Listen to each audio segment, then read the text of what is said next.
마블 시네마틱 유니버스의 새로운 히어로이자 세 번째 어벤져스 영화에 출연이 확실한 닥터 스트레인지. 그의 첫 번째 솔로 영화 닥터 스트레인지는 개봉 첫 주에 200만 명 이상의 관객을 불러 모으며 흥행 중입니다. 그래서 준비했습니다. 닥터 스트레인지 제작에 관한 흥미로운 이야기 10가지. 스포일러가 있으니 영화 관람 후에 보실 것을 권장드리며 바로 시작합니다. 선택받은 자. 마블 스튜디오는 사실 히어로 영화의 주인공 역할에 슈퍼스타를 고용하진 않습니다. 오히려 제일 어울리는 배우를 찾아내서 그 사람을 슈퍼스타로 만들어 왔죠. 닥터 스트레인지를 만들 때 역시 마블 스튜디오는 누가 이 역할에 제일 어울릴까를 고민했는데 공교롭게도 가장 어울리는 배우가 바로 영국 드라마 셜록으로 유명세를 떨친 뒤 최근 헐리우드에서 가장 활발하게 활동하고 있는 슈퍼스타 베네딕트 컴버배치였다고 합니다. 그런데 베네딕트가 이 역할을 거절했죠. 이미 계약을 마친 다른 스케줄과 이 영화의 제작 스케줄이 맞지 않았기 때문이었는데요. 이런 경우 당연히 일정이 맞는 다른 배우들을 캐스팅하는 게 일반적인데요. 마블 스튜디오의 수장 케빈 파이기는 이에 관해서 이런 인터뷰를 했습니다. 아니 베네딕트 컴버배치가 자꾸만 더 유명해지고 더 바빠지는 거예요. 그래서 다른 배우들을 섭외하려고 하긴 했었거든요. 근데 이것도 해보고 저것도 해봤는데 결과적으로 베네딕트 컴버배치에게 모든 일정을 맞추는 게 답이라는 결론이 나오더라고요. 그래서 실제로 영화의 제작 일정이 전면 연기되었고요. 이미 계약되었던 다른 스케줄들을 다 마친 베네딕트 컴버배치는 마블의 세계에 당당하게 입성할 수 있었다고 합니다. 그러니까 될 사람은 뭘 해도 된다는 거죠. 내가 나와 거래한다. 영화 후반부 지구를 습격하는 도르마무는 닥터 스트레인지의 거래를 하러 왔다 무한 도돌이표의 함정에 걸려 습격을 멈추는데요. 이때 잠깐 등장한 도르마무의 얼굴은 닥터 스트레인지를 연기한 베네딕트 컴버배치가 직접 연기했다고 합니다. 제작진은 이게 상징적으로 영화에 잘 어울린다고 생각했다고 하네요. 도르마무의 목소리는 무명의 영국 배우가 녹음했다고 전해집니다. 애드립 캐스팅.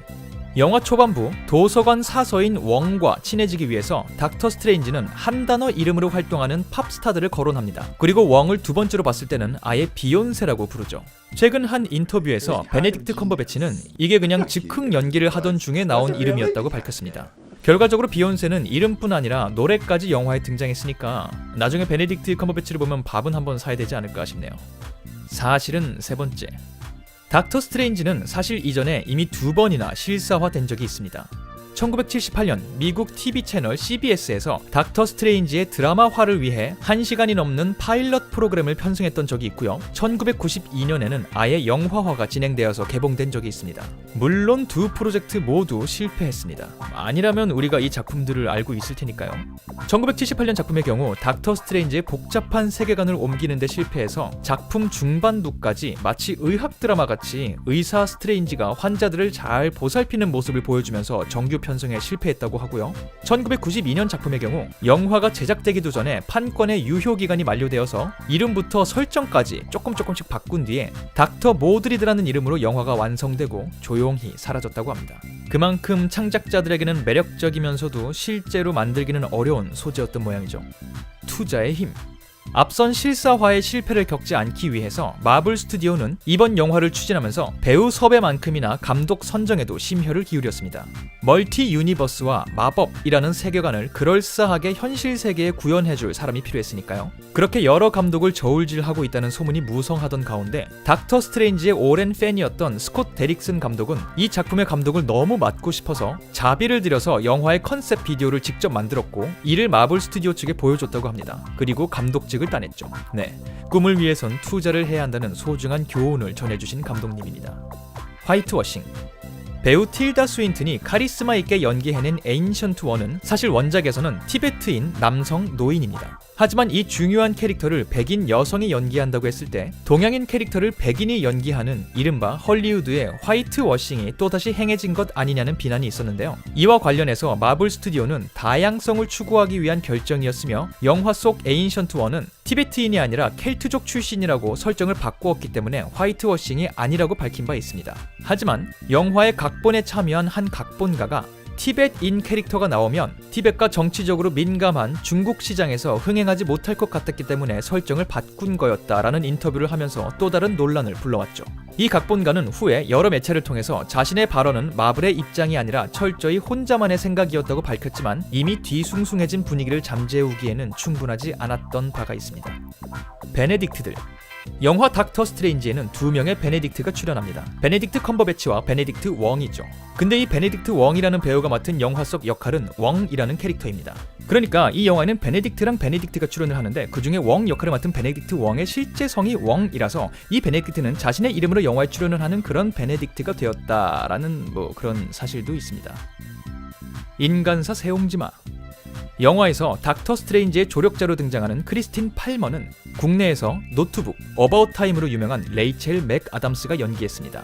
사실 레이첼 맥아담스는 기네스 펠트로가 연기했던 아이언맨의 여자친구 페퍼 포츠 역할의 캐스팅 1순위였던 배우인데요. 당시에 본인이 그 역할을 거절했던 과거가 있기 때문에 이제 와서 마블 코믹스 영화에 출연한다는 사실이 사람들의 이목을 끌기도 했죠. 이와 관련해서 레이첼 맥아담스는 당시 그 역할에 완전히 몰입할 수 없을 거라고 생각해서 거절했다고 한 인터뷰에서 밝혔는데요. 본인이 거절했던 역할이 마블의 여러 영화에서 활약을 했고 시간이 흘러 본인도 마블 영화에 출연하게 된 지금 과거 자신의 선택에 관해 어떻게 생각하고 있을지 궁금하네요. 사람 일은 정말 모르는 거라는 거죠. 핑크 플로이드. 닥터 스트레인지가 끔찍한 차 사고를 겪기 전 차에서 흘러나오는 음악은 유명한 미국의 밴드 핑크 플로이드의 인터스텔라 오버드라이브입니다. 흥미로운 점은 핑크 플로이드의 2집 앨범 자켓에 닥터 스트레인지가 등장한다는 사실이죠. 이 희미해 보이는 앨범 커버를 잘 보면 닥터 스트레인지의 코믹스의 이미지를 활용해서 만들어졌다는 사실을 알 수 있습니다. 그래서 영화에 핑크 플로이드의 음악을 등장시켰을까요? 조금 더 흥미로운 사실은 이 커버가 사용된 2집 앨범에는 영화에 나오는 인터스텔라 오버드라이브가 수록되지 않았다고 합니다. 네, 이 앨범은 아무리 들어도 쓸 음악이 없었나봐요. 억양.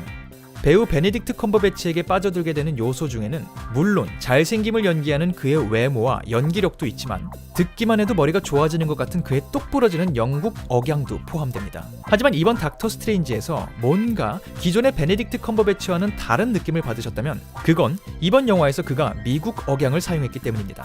닥터 스트레인지의 예고편이 처음 공개되었을 때 해외에서는 베네딕트 컴버배치가 미국 억양을 구사하는 걸 보고서 걱정이 조금 된다는 반응도 있었지만 영화가 개봉된 지금 관련해서 큰 논란이 없는 걸로 봐서는 미국인들도 인정할 만한 미국 영어를 구사했던 모양이죠. 사실 많은 영국 배우들이 헐리우드 영화에 출연하기 위해서 미국 억양을 사용하고 있으며 베네딕트 컴버배치 역시 이미 몇 편의 영화들을 통해서 미국 억양을 선보인 바 있습니다. 네, 그렇게 미국 배우들의 일자리가 하나씩 없어져 가고 있다라는 그런 얘기죠. 네, 간단하게 닥터 스트레인지 제작에 관한 흥미로운 이야기들을 살펴보았습니다. 부디 이 영상이 영화를 보신 분들께 흥미롭게 다가갔길 바라며 그리고 지금 떠오르는 이 구독 버튼은 핸드폰으로 유튜브를 보고 계신 분들도 클릭할 수 있는 버튼이니까 뭔가 좀 마음에 든다 싶으시면 이 구독 버튼을 눌러주시고 이 아이가 영상을 올릴 때마다 보고 싶다 싶으시면 종 모양을 클릭하셔서 알람을 받아보실 것을 추천드립니다. 네, 좋은 하루 보내시라고요. 그런 말이었습니다. 저는 다음번 다른 영상으로 돌아오도록 하겠습니다. 감사합니다.